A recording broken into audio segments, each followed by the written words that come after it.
Basic steps for using Lucas are: arrive, confirm cardiac arrest, and start manual CPR. Unpack Lucas and power it on. Assemble Lucas on the patient. Adjust and operate Lucas. Defibrillate and ventilate. Transport the patient. Lucas is very simple. This is the control panel. Here's the on-off button. Push it down for 1 full second to power on or off. When the green LED next to the adjust button lights up, you can adjust the suction cup like this to the correct start position for each patient. Use the pause button to set the start position for the suction cup. Press the active button for continuous compressions.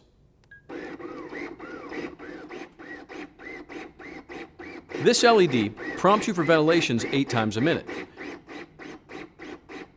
While Lucas is operating, the pause button pauses compressions with the suction cup up at the start position you set. Active 30 to 2 does 30 compressions, then pauses 3 seconds so you can give 2 ventilations. Again, there's an LED to prompt you and also an audio signal that alerts you just before each pause.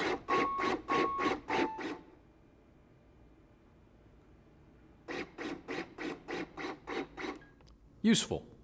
A couple of other things briefly before we move on. Make sure you don't cover these vent holes under here so it doesn't overheat.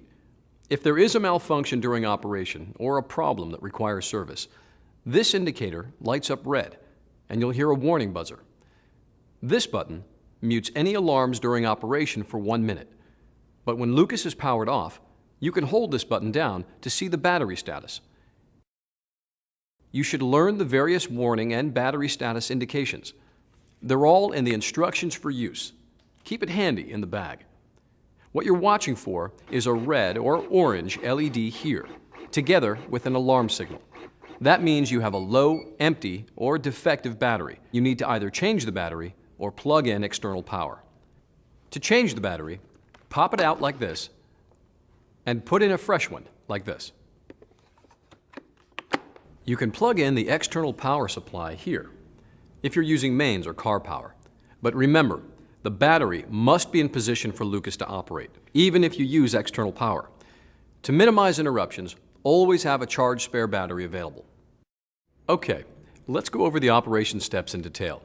Just like with manual CPR, when you arrive at the patient, confirm cardiac arrest and start CPR according to your protocols. If someone is already doing manual compressions, offer to relieve them. Now get out Lucas. Put the backpack down with the top towards you like this and open the bag. It's easy. Before you take Lucas out of the bag, push and hold the on-off button until it turns on. It self-tests, and you see the green LED when it's ready to use. Assemble it on the patient. Get out the back plate. Stop compressions briefly and slide it under the patient's back. Stop CPR. If there are only 2 of you, one should support the head while both of you lift the upper body. Lay the back plate below the armpits like this. Clear the patient's arms away from the back plate at these latch points. Keep doing manual chest compressions as much as possible. We're trying to keep up the coronary perfusion pressure and clean off any gel or anything slippery from the patient's chest to help Lucas stay in position. Lift the upper part of Lucas out of the bag by the leg handles and it springs open. Pull up on the release rings until the claw locks open. Okay, now click the closest leg onto the back plate. Keep fingers clear. Then stop manual compressions and lock in the other leg like this. Good.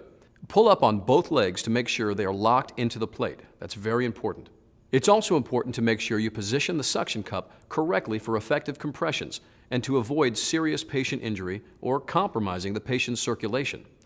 Center it on the sternum with the lower edge of the cup just above the end of the sternum. That looks pretty close. Okay, you should be in the adjust mode. You can tell by the LED here. Use 2 fingers to lower the suction cup like this. You want the pressure pad inside the cup to touch the patient's chest, but without compressing the chest so it doesn't compromise circulation. But now we can see the edge of the cup is a bit below the edge of the sternum. We'll have to reposition the cup. Lift it back up like this and move Lucas by pulling on the support legs. Push the suction cup back down and there, that's better. Hold it there and push the pause button to set the upper limit of compression. Now you can take your fingers off of the cup. It's important to press the pause button before removing your hand from the suction cup. But of course, when Lucas is operating, your fingers should not be on or below the suction cup. If you want, you can mark the right position on the patient's skin like this. With a mark, you can easily see if the suction cup shifts and you need to reposition it. What you're doing with the pressure pad is setting the upper limit of the compression. From here, it compresses down the same distance every time and then returns to this position. But if Lucas alarms with 3 fast signals when you try to enter the pause or active mode, then the patient is too small for Lucas and it will not be able to perform a full compression. Or, if you can't get the upper part around the patient and secure the claw locks onto the back plate, then the patient is too big for Lucas. Do not try to use Lucas on a patient that it doesn't fit. It won't be effective. In that case, you'll have to continue manual compressions. In most cases, like this, it's fine. So let's do some compressions. Push the active button, and there it goes. You can see we switched over to a mannequin so we can show you full compressions. If you need to reposition Lucas, make all the adjustments as quickly as you can. Pause Lucas and go to adjust mode. Adjust the position. Reset the pressure pad. Hold it there while you press pause to set that position. Push the active button to resume compressions. Finally, we'll attach the stabilization strap. This helps keep Lucas in the correct position on the patient's chest.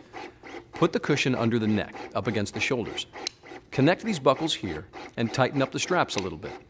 Make sure the straps aren't twisted and don't tighten too much. You just want to stabilize it in position. Don't over-tighten and pull it out of position. If you're in a situation where attaching the stabilization strap might delay or impair treatment, then don't put it on or put it on later. And as a more general warning, if there is a malfunction or the compressions aren't sufficient or something unusual occurs during operation, you should stop Lucas, remove it, and do manual compressions. Okay, defibrillation. You can defibrillate a patient without removing Lucas. Make sure defibrillation pads are adequately adhered to the patient's skin. Make sure no pads or wires are under the suction cup. If you arrive and the patient already has pads on, you might need to replace them or reorient them. During a rhythm check or AED analysis, you'll need to stop compressions. Push the pause button. Analyzing now. Stand clear. Make the interruption as short as possible so you can continue CPR. Advised.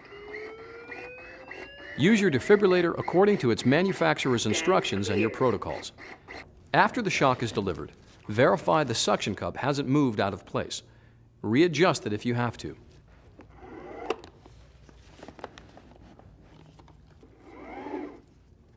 Push the active button to resume compressions. If you are ventilating with a bag mask, use the active 30 to 2 button. After 30 compressions, Lucas pauses for 3 seconds to let you deliver 2 breaths. Then it resumes compressions for 30 more. Once you have an advanced airway, like an endotracheal tube in place, you can switch to active continuous mode and deliver ventilations without pausing the compressions.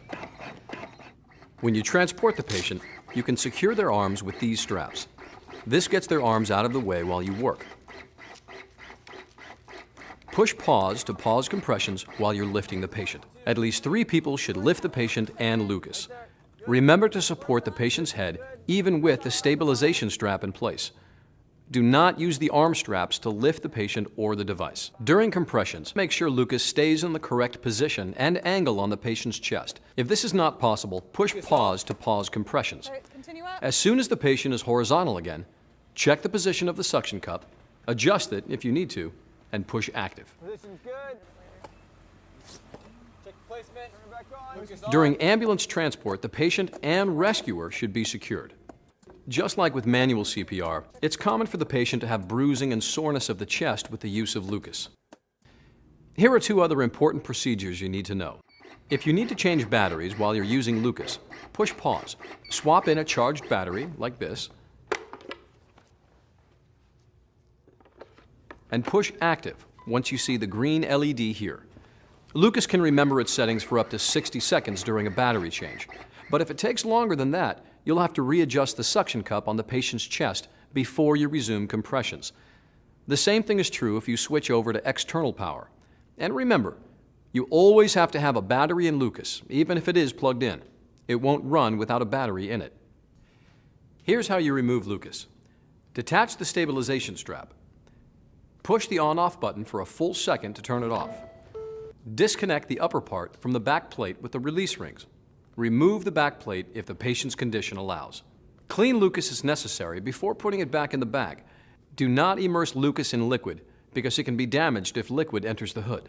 To change the suction cup, peel it off like this and throw it away as contaminated medical waste. Put the new one on like this. Make sure it's fully seated. Replace the battery with a fully charged one.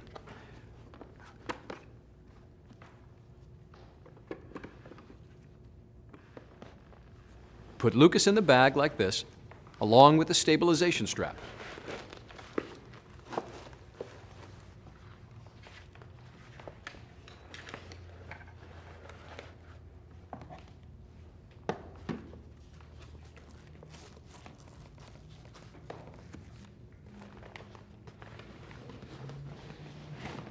And that's basically it. Here's a quick summary.